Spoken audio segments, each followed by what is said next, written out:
Ngayon naman natin ang press conference ng defense team ni Vice President Sara Duterte. Attorney, ilang beses po kayong nag-object during the opening statement of Representative Lima. Can you explain, sir, yung objection natin at paano po ito nakaka-apekto yung mga ganitong klaseng statement sa pagiging patas po ng impeachment trial? Opo. Yung sa atin po, no, of course, this is with all due respect to Representative Lima. I have the utmost respect for her, so I did not mean to offend her at all. Ang sa atin lang po sa defense, no, it's just that nagkaroon na rin ng ruling, nagkaroon na kasi ng isang pagkakataon na nagkaroon ng opening statement ang prosecution, and in a way, nagkakaroon po kasi ng tinatawag nating conclusions of law. Kumbaga, nailalahad na doon yung mga paratang nila at nabibigyan na ng konklusyon na may maling nagawang ating Vice Presidente, at sa pananaw ng defense, dapat yon ay kumbaga sa kanila pinapatunayan nila through their witnesses and not through statements. Kaya po we really recorded our objection to such statements, at nagpapasalamat naman po tayo sa patience rin ni Representative De Lima, at nagpapasalamat din tayo sa ating presiding officer. Nakita naman niya yung point natin. Actually, ayoko po sanang mag-interject in the middle of her speaking kasi it's quite disrespectful naman talaga to do that. So I was really trying not to, except that ang magiging problema kasi natin, katulad noon, is pag nasa record na, kahit na pa-strike off natin yan, narinig na po ng ating mga kababayan, at baka po makondisyon kasi yung mind sa mga kababayan natin, lalong-lalo na hindi pa po tayo naglalabas ng ebidensya ukol dito, kahit yung prosecution, at that time wala pang nilalabas na ebidensya, at lalong-lalo na dahil ang depensa ay hindi pa rin naglalabas ng aming ebidensya. So yun lang naman po iniiwasan natin. But I have to say that, again, I'd like to pay my utmost respect for Representative De Lima for being patient also with the objections that I recorded earlier. Attorney, sa first witness, hindi po kayo nag-cross-examination. Is it part of your legal strategy, or talaga nakikita niyo lang na hindi na kailangan mag-cross-examine? Well, sa totoo lang, it wasn't really on the legal strategy side. It was more of, doon naman sa naging nakitang issue doon.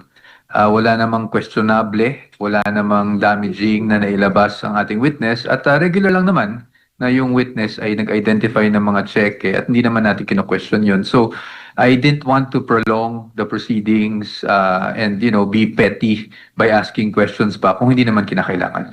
Sir, speaking of cross-examination, cross-examine po on the second, may isa kasi term, may mga terms kasi na na-float doon, yung unusual, saka yung isa pa. Bakit hindi po kayo nag-cross-examine on those terms? Well, kasi yung unusual para sa akin, that's the opinion ng bank manager. I don't see how it will affect the case. Hindi naman siya matter at issue dito. Hindi naman question yung validity noong encashment, diba? So I thought it was petty, no, for us to even dwell on that. The only questions I raised was, I just wanted to clarify kung bakit nga nag-exit sa labas. But again, I cannot really dwell on the merits, pero at least ma-explain ko lang kung bakit ganun ang naging approach ko sa cross-examination. On the far exit, sir, bakit po importante that you asked about that? Ano pong just to dispel any insinuations, doubts, whatever, as to bakit sa fire exit. But our job is to just elicit the answers from the witnesses, no, and to clarify certain matters.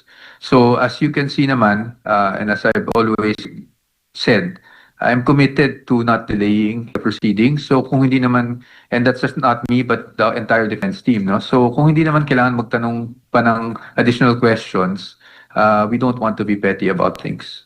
Attorney, kung naging mabilis ngayon ang proceeding, kung na ang next, paano yan? Mas magiging matindi na ba ang mga tanungan at cross-examination? Sa amin naman po, hanggat makakaya, kung pwede namang hindi na questionin ng mga bagay-bagay in terms of official documents, etc. Hindi na ko rin naman po gagawin, hindi na nang gagawin ng defense team. Pero syempre, mas masalimuot pagdating sa COA because I'm sure mas maraming tanong din ang mailalabas ng prosecution ukol dyan, no, to make their case. At syempre tayo, we will also have to react accordingly. But I'm still hoping na hindi na tayo ganun kahaba. No? It will depend on how the proceedings go. But what I can say is kung hindi naman kinakailangan, hindi na rin namin masyadong hihimayin pa para naman hindi tayo petty.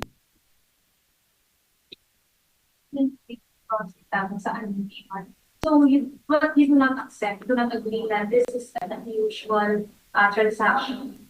Hindi naman po sa we do not agree. That is the opinion kasi of the bank manager based on her experience. So sa atin, kung yun ang opinion niya, yun ang opinion niya. But that doesn't change anything or that does not put anything at issue dito sa case.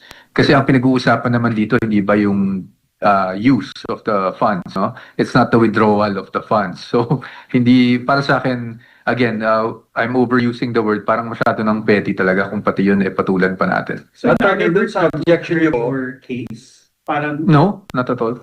attorney, dun sa objection niyo, dun sa mga opening statements, maging nung nakarang linggo, laging binabanggit yung conclusion of facts and conclusion of law. Pwede niyong expound para mas maintindihan ng ating Oo, mga ibig kababayan kung ano yung conclusion of law, ano yung conclusion. Ibig sabihin kasi sinasabi mo na ginawa ng isang tao ang isang illegal na act when in fact, hindi pa napapatunayan at hukom lang naman ang pwede magsabi niyan.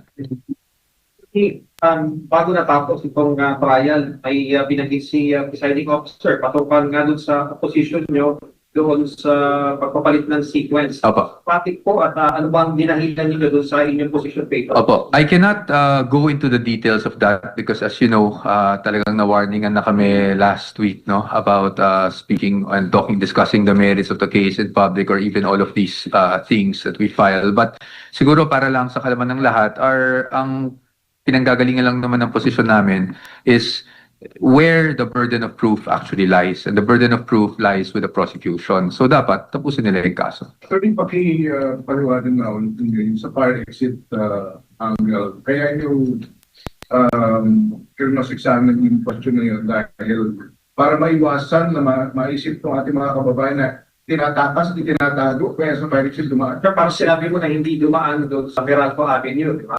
Para lang para lang hindi na magkaroon ng any negative connotation kung bakit ba sa fire exit. In-explain lang natin kung nasaan ba talaga ang land bank DepEd, which is inside the DepEd compound.